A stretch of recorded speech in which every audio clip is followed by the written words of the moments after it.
you're listening to a previously aired episode of the Happier Life Project. We'll be back this September with an exciting brand new series.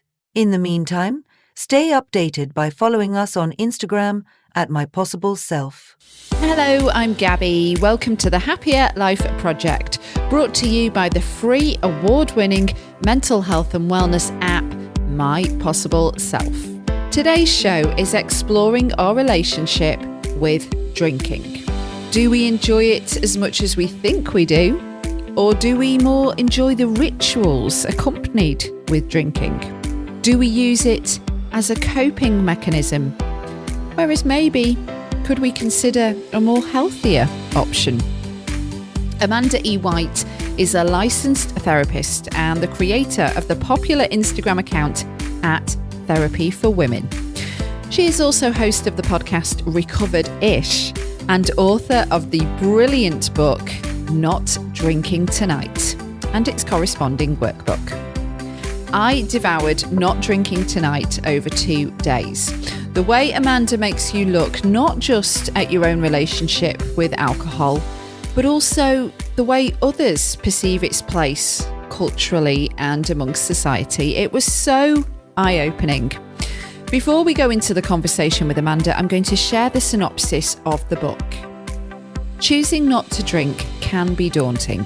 It's everywhere in our culture, our socializing and our distressing.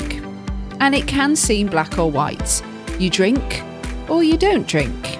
And if you don't, people ask why. That's where Not Drinking Tonight comes in. Judgment-free and relatable, Amanda E. White helps you unpack your relationship with alcohol by showing you how to find out why you drink. Whether it's a glass of wine after work or a weekly bar crawl, your drinking habits can be the result of everything from biology to trauma. Heal your relationship with alcohol. Understand how your relationships have been affecting your life and learn how to set boundaries and create true self-care. Build the sober life you love. Learn what comes next, how to maintain your sober life, navigate sex and relationships, and love yourself. Not Drinking Tonight isn't a program to stop drinking. It's the first book to help you address the root issues that cause you to reach for a drink and create a life you love, one that is not perfect, but is messy and real, and one you are fully present for. So, ready to find a healthier, happier you? Let's get started. I've got so many notes, Amanda, you wouldn't believe, I've just devoured your book. Oh, thank you so much. Yeah, no, thank you. Amanda E. White, welcome to the Happier Life Project. I'm just going to cut to the chase because I've already started fangirling about your book, Not Drinking Tonight. I just absolutely loved how you made me think about booze, not just my own relationship with booze, but the people in my life and their relationship with booze, because I've been sober for nearly 14 months now, and it was never like a conscious decision even. I just kind of started to do it naturally and then was like, oh, I'm going to carry this on. And before you knew it, it was like coming up to a year. And I was like, I still just have absolutely no inkling to drink. And people were like, so is that it for you now with alcohol? And especially people that knew me in my 20s when I was a real party girl, it was like, really? You're going to be, and they threw out the word boring a few times. You're going to get boring. But that just made me dig my heels in even more because I'm stubborn like that. Yeah, so I have not really thought about alcohol at all, to be honest with you, until going into your research. And then you just brought up so many really interesting points in terms of let's look at your attitude and your relationship with alcohol, not necessarily from the point of view of, right, you've got a problem and you need to completely stop, but just in terms of actually getting into the nitty gritty and how complex it is and how everybody's journey and story is so completely different. So can we start with yours? Yeah. What led you down this road? And I know some of it from reading the book, but for those that haven't, Yeah, in your own words, like how did we get to where we are? Yeah, absolutely. I feel like I kind of have two stories because I had an eating disorder in high school and college, and that was definitely when my drinking was the worst. And I definitely had some really low points that if someone else looked at me, they would probably have said that I had an alcohol disorder. But then I graduated college and I got a little bit better. And then my drinking became kind of more casual, but I was still losing control a lot. And I was partying a lot. And I really kind of felt like I deserved to be able to drink and I wanted to be able to drink and have fun. And I thought it made me a better version of myself. Mhm. And I was at the same time working with a therapist and trying to, just work through my mental health, recover from my eating disorder. And every time I would drink, I felt like I would do things that were not in alignment with my values or things that I regretted that made me feel bad the next day. So I never had like a DUI. I didn't go to jail. I didn't have anything, even when I had said that I was going to stop drinking, my parents thought that that was crazy. They were like, this seems extreme. Can't you just cut back a little bit? Right. And I really relate to both sides of it. I relate to the people that kind of feel like they needed to stop drinking. And I relate to the people who just drank too much and just didn't like how it was making them feel. And my kind of last moment drinking, I was a yoga teacher at the time. I also was getting my master's degree to become a therapist. I I'm woke up working one. in a rehab center, no? Yes. Yes, exactly. And I related to them because I was like, I had this eating disorder. So I like get the addiction component because I did feel addicted to food in ways. So I felt like I really related, but I thought my drinking was different. And I woke up one morning and I taught yoga completely drunk, which was very out of character for me. So And mortifying.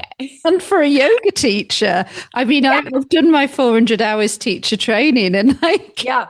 I mean, wow, yeah. Yeah. Yeah. So I was mortified, obviously. And thankfully, I had a moment of being like, I can see where this is going, and I'm not going to be able to live the life that I want to live. I'm not going to be able to be a therapist. I didn't quite see all of my denial yet. That took some time.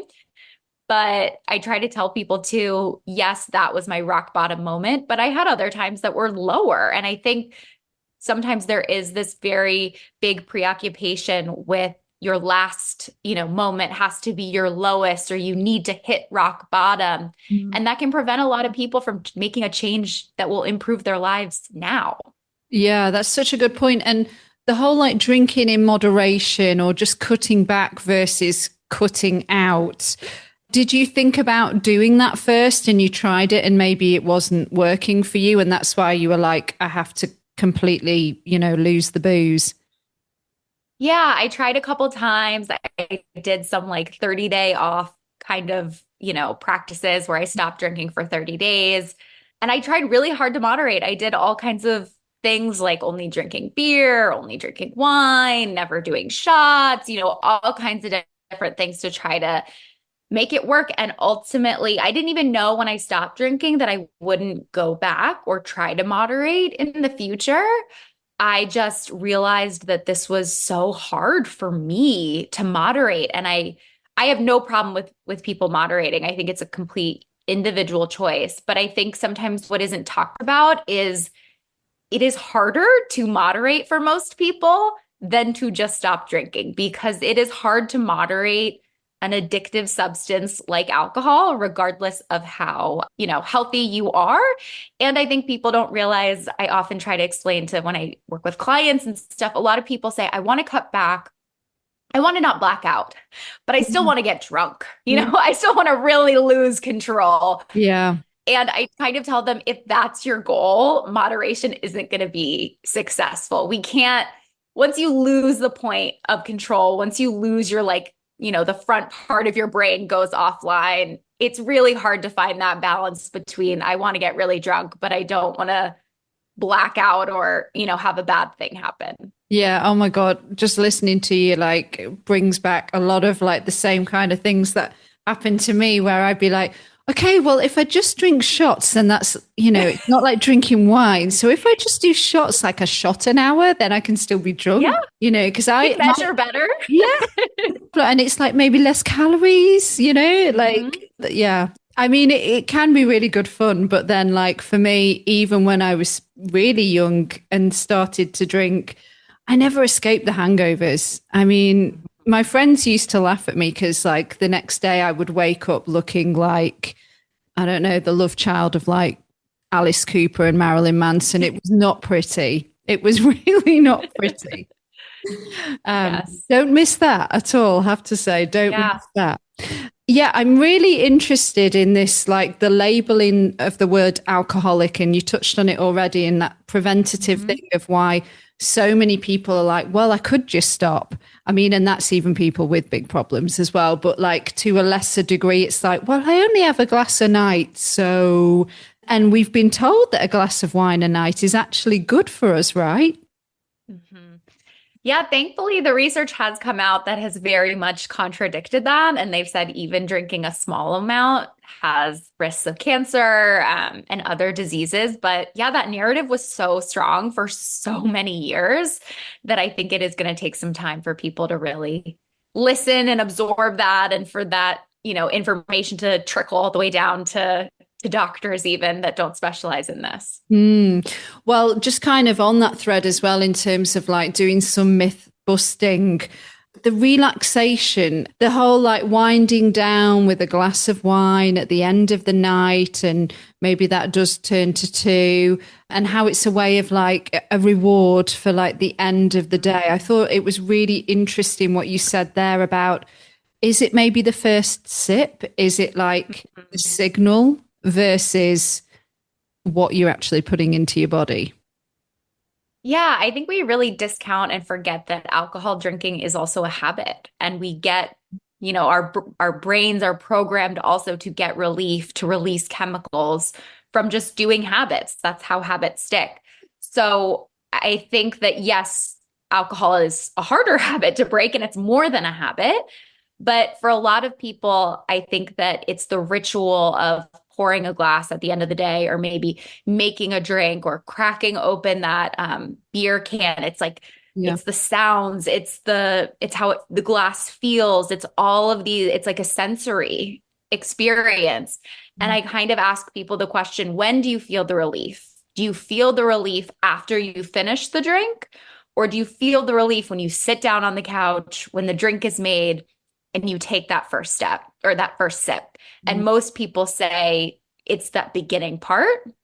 And that's where we can then start to ask the question, okay, if that's where you're getting that relief from, is there another habit that we can replace that with? Is there something else you could do at the end of the day? Is there a different type of drink you could make at the end of the day? And I think that people are pleasantly surprised sometimes, especially if you don't have an unhealthy relationship necessarily with alcohol. I think it can be really cool for those people to swap and to just see if they made something non-alcoholic, or they tried, an alcohol-free beverage and they made it, if that would have the same effect. Because I think for moderation to be successful long term, it's a constant question of, is this worth it? Is this drink worth it? And maybe for some people it is in different contexts, but if you don't try not drinking, you don't really know and what your baseline is, and you don't get to then really know the answer to the question, is it worth it? Yeah, you go back to that question a lot. Is it worth it? Is this drink worth it, or is drinking worth it? I find it really interesting with wine as well, like that kind of known thing of winding down, like we just talked about. But then also, wine is used, if you think about a girls' night out, the girls will come round, you'll all get together at a friend's house. What's the first thing you do? You crack open a bottle of wine, and that's usually to Yeah. get the party started, and to like invigorate you. So, how can wine chill you out and calm you down, but it can also hype you up and get you ready to get your dancing shoes on? So, is it really the drink? Right. Yeah. No, a lot of things in our life, I would say it's about the ritual. It's about what we know is coming. So much of our brain anticipates, like so much of our current mood is actually just our brain anticipating what's happening next. Like Mhm. if you think about how do you feel at the end of a work day on a Friday when you're about to go on vacation versus you're at the beach and you know you're going back to work the next day. Like you're in a better place. You're on the beach versus Right. in the office. But it's what's ahead of you, what's in the future that's actually determining your current mood. So it's not just about the wine, it's what the wine represents, that we're going to get together and have this fun night, or I'm going to connect with my friends, or work is done and now I can relax. It's a lot of it is the context of what's already going on in our life that infuses into the ritual or the drink. Yeah, you're making me think as well about, and I've never been this person, but airports, people that start drinking in the morning, it's like they've got a free pass to have a Chardonnay with breakfast because they're going on holiday. And like you said, it's that ritual. Another ritual, I think, with alcohol is heartbreak. Mm-hmm. And it being Yes. used, I mean, I think of Bridget Jones, that Yeah. iconic scene where she's drinking on her own, singing All by Myself. And again, it's just these messages, isn't it? That like that's acceptable. Hmm. And that it's what adults do. I think when you really step back and analyze media, up until a few years ago, literally, I think even if we look at what we're taught as teens and adolescents and young people, is it's like alcohol is how adults deal with life being hard or deal with emotions, right? We use it to celebrate, we use it for hard things, we use it for stress, we use it to your point when we go through something, a heartbreak or someone, dies, we like all go out for drinks, we go to a bar. It's everything. And that I think is also a factor of the fact that a lot of adolescents don't learn how to even, besides once they get out of school, a lot of us never learn outside of school. How do we have these relationships with people? How Yeah. do we deal with emotions? Because alcohol is just so present. We never even learn. Like I work with lots of women who say, I could never date sober because it's so hard to date. Or I could never go to a networking event without drinking. And once they actually stop drinking, they realize that it's not that they can't do it. It's just that they never learned. And I think practice is so underrated in learning new skills. Yeah, absolutely.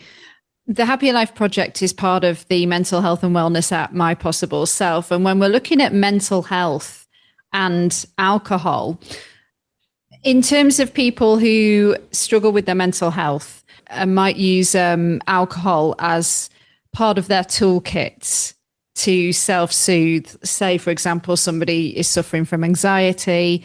And again, it's these messages that we've been told that it actually chills you out and calms you down, right? Well, what do you say to those people? Yeah. So, what I say to them is that alcohol provides temporary relief for mental health issues. It temporarily makes you feel like your anxiety has lowered or you're less depressed. It kind of just numbs everything. And it's not that it's not effective in the short term, it's just that over time, you aren't treating your anxiety or depression or mental health issue. You are just kind of kicking the can down the road. Yeah. And what we also know that's even worse is that when we consistently suppress our emotions, they end up getting bigger and feeling more unmanageable later on. So it's really like credit card debt. It's like you're just swiping and just paying minimum, deposits over and over and over, but there's interest that's going to have to be paid, unfortunately. Yeah, and usually it's quite quickly, like the next day, the beer fear or the booze blues or, Yep. any of that. And like you say yourself in your book as well about the mental health issues can get worse because you're like, oh God, what did I do last night? Yeah. Yeah, absolutely. Especially when you're mixing alcohol and work too. Yeah, definitely. We're in, I'm air quoting, dry January. And it was listening to your podcast. I'd never heard of the term damp January before. So what is that? Yeah, damp January is just not quite dry. It's drinking a little bit. It's Right. really about people, I think, who don't want to totally stop drinking, just kind of approaching their alcohol in a more mindful way or trying to cut back a little bit. Mm. My sort of issue with the dry January thing is like, and I've said it on other podcasts about how I feel like, and if we're going to include our US listeners and go back to Thanksgiving. So if we say the last 5 or 6 weeks of the year is very much this time to, for a lot of people at least, to celebrate, to indulge in whatever they want to eat, whatever they want to drink. And then they've got to punish themselves in January and like completely go to the other side of the scale. And I know people that do dry January and they do it as a way of kind of, evening out for all the damage they did in December, but then they will reward themselves with a big blowout come the 1st of February. So I don't know. For me, I'm like, is it a good thing, Amanda? What do you think? I hear you. I think especially if it's coming from like a weight loss perspective or people are treating dry January like a diet, especially, just from a health standpoint, cutting off not drinking for 30 days, you're really lowering your tolerance, which is good. But if you're going back to drinking the same amount on February 1st, you are going to be like totally, doing the opposite. So your body is getting a bit of a shock with that. I'm just a big fan of mindfulness. I think mindfulness, whether you're going to be sober long term or stop drinking completely, or whether you want to cut back, is most important. So I would rather have someone drink less and do a damp January rather than a dry January if they aren't doing it being curious about what their experience is. Because if they're just doing it as like a competition or a countdown or a reset, they're going to walk away from that experience and not have really learned anything about why or how they drink. Yeah. And is it good for the body? I mean, I suppose to give yourself a break, maybe is it a good place to start does it feel like easier, I suppose, to be like, okay, let's do a goal of a month? Yeah. Yeah, I mean, I think it definitely can be in terms of, I think the hard part about moderating, and I think there are pros or cons to both, is with moderating, you don't get the full effects of how you feel. So, right, I think one of the best things that inspires people to continue to not drink is they realize, oh my gosh, I'm sleeping so much better. Or, I had a lot less anxiety, or I have more energy, or I just feel better. And that can be inspiring and motivating to keep going. Where if you're just moderating a bit, you may not totally have that. And it may kind of feel like, okay, well, I'm not getting horrible hangovers, so that's better than nothing, but I'm not really getting any positive effects to keep going. But I also have to be honest and say a lot of times 30 days isn't quite enough to like fully get the benefits. It's more like 60 days where your body fully adjusts. And what are your thoughts on like binge drinking? Because certainly in the UK, it is, I mean, it's a cultural thing, definitely. And it's like, I was thinking about this today. Drinking till you're throwing up, you've poisoned yourself, basically, can be like a badge of honor almost. It's like, way, and better out than in. And it's very kind of like, no, actually, your body is like rejecting what you're putting into it.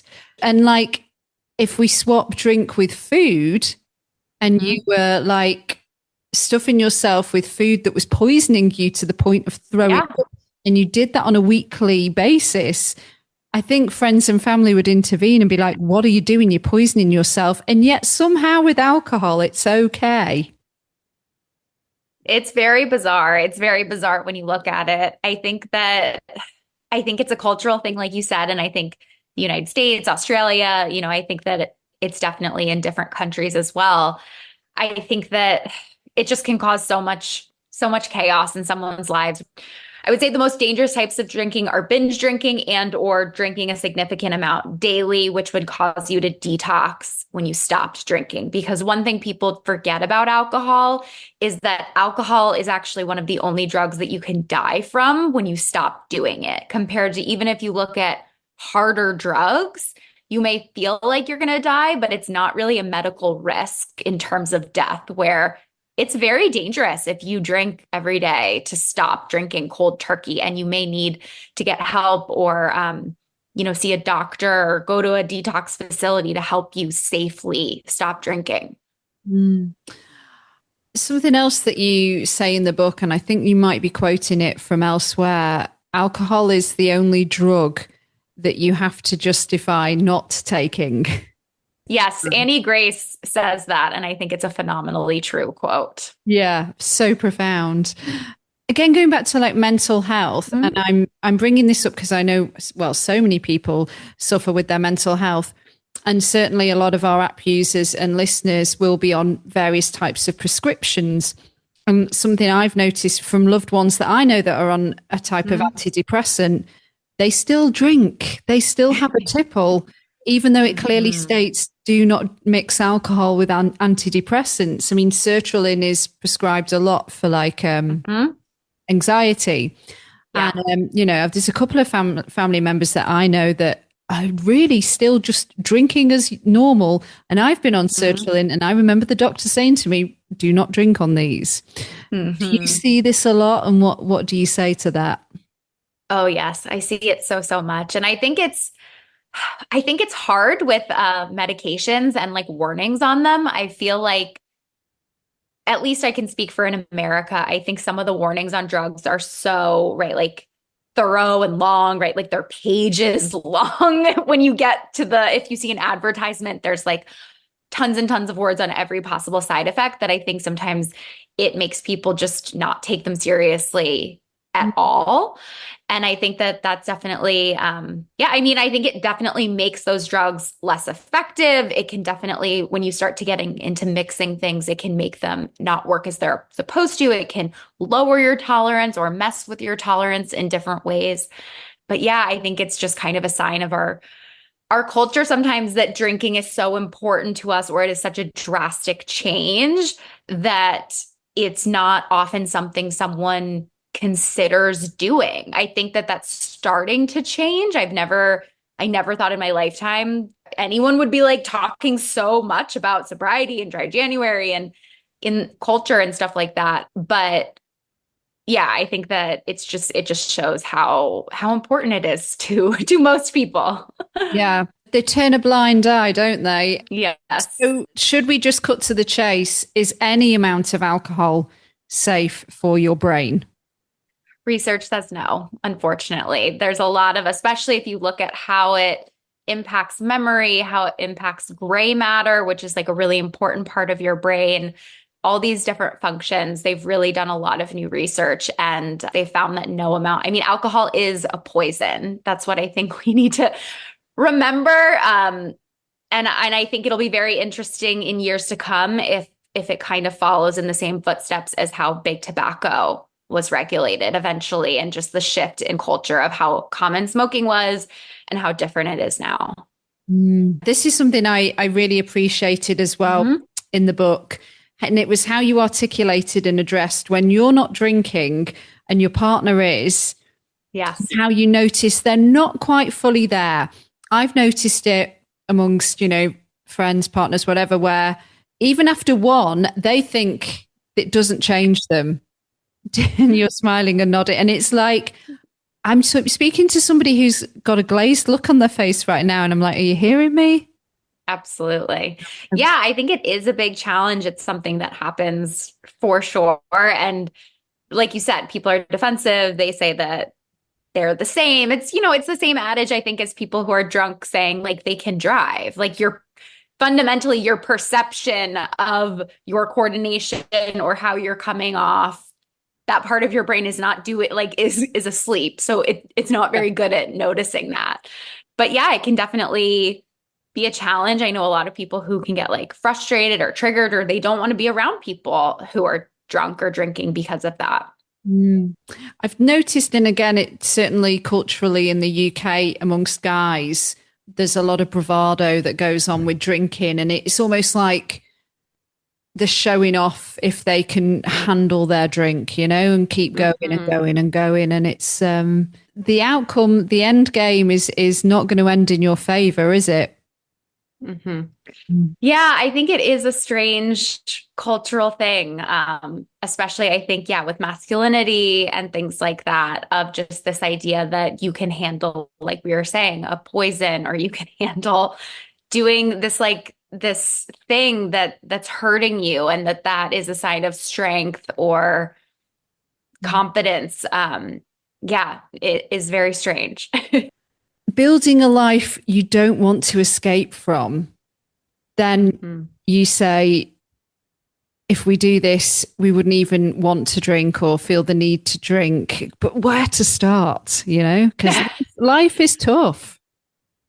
Life is tough. And I think that's an important part of it, is that you not drinking isn't going to make life better, essentially. Like it will, but it won't just magically change your life and make externally what's happening in your life better necessarily. What you do though is you learn how to cope with things. You stop kicking the can down the road. You stop having your anxiety get worse and worse every day. You're not dealing with some of the health consequences. I say kind of the great thing and the terrible thing about alcohol is it allows us to live a life that doesn't work for us. We can be miserable at a job, but we can handle it because we're drinking. We could be in a relationship that isn't fulfilling, but we can just drink every night with our partner and connect with them over alcohol. We can do things that we don't like going to sports games or camping or doing something that maybe fundamentally you don't like, but you can drink to cope with it.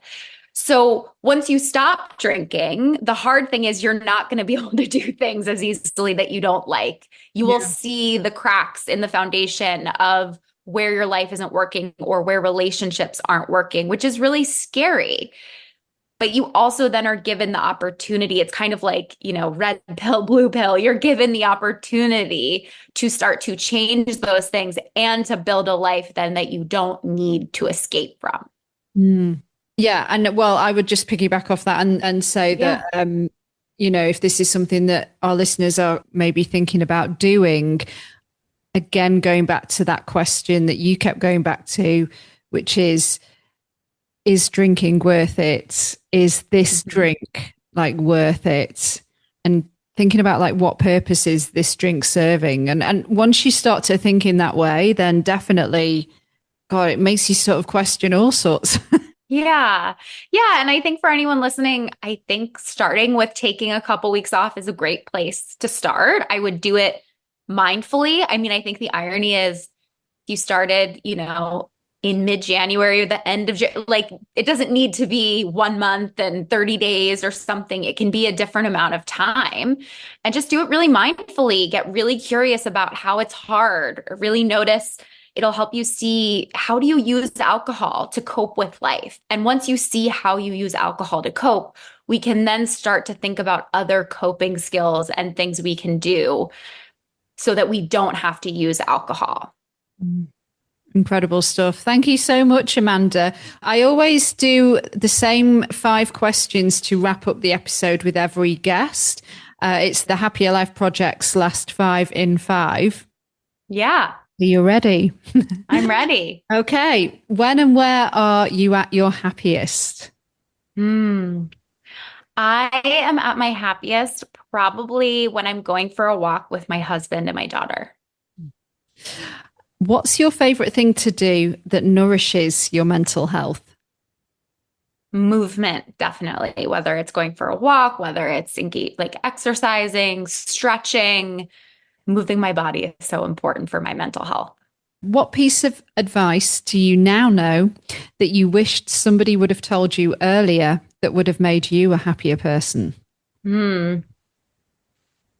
Trying to make everyone happy is a useless endeavor and will only make you miserable. What is the most important one thing that needs to change to make the world a happier place? There are a lot of things, but the first one that comes to my mind is I think we need to change the way we interact with social media. I'm especially worried for young people and teens and how it's impacting their mental health. Yeah. Okay. And finally, what is a simple, actionable first step we can take when it comes to healing our relationship with alcohol that will help us on our mission to building a happier life? I would say look into some alcohol-free options. Experiment, just try the simplest thing that you could do is just swap like that first drink, maybe of yours that you take with a non-alcohol alternative. And then you can see if you actually wanted that drink, you can actually buy yourself some time to be curious about how alcohol impacts you or how the drink impacts you. And you can be a little bit more mindful through the process if you have other options besides just that alcoholic beverage. Love it. Amanda, thank you so much. So for more on you, there's lots actually to point There is. I cannot recommend enough getting the book, Not Drinking Tonight, wherever you are with drinking or not. Yes. It's a really good read, and it really gives you like food for thought, definitely. You've got a podcast called Recovered-ish. I really love the fact that you weave in some pop culture stuff there when it's sort of relevant to the topics as well, like the Britney stuff. Yeah. And on Instagram, it's at Therapy for Women. And you've got like 500,000 followers pretty much. So I find that must be quite daunting to have that kind of reach. Like I'd be like so scared to do spelling mistakes or. I tell people all the time, I'm not writing a book, so I make mistakes with spelling and I don't have an editor online. So they've got to be okay with that. It's clearly resonating. And we'll put all this in the show notes as well. So yeah, Amanda, thank you so much for today. And thanks for having me. Thank you. Hi there, it's Gabby back with you. And Amanda's website is amandaewhite.com. And like I said, all the ways to find and follow Amanda and her work are also up in the podcast episode's show notes. So that almost wraps up another episode of the Happier Life Project. Thank you so much for tuning in, and a big thanks again to Amanda for such a fantastic conversation when it comes to making poor decisions. And now we just need one more minute of your time, please, for the important housekeeping. If you are suffering with your mental health, there is a crisis button on the My Possible Self app, which will signpost you to the correct information for immediate expert advice.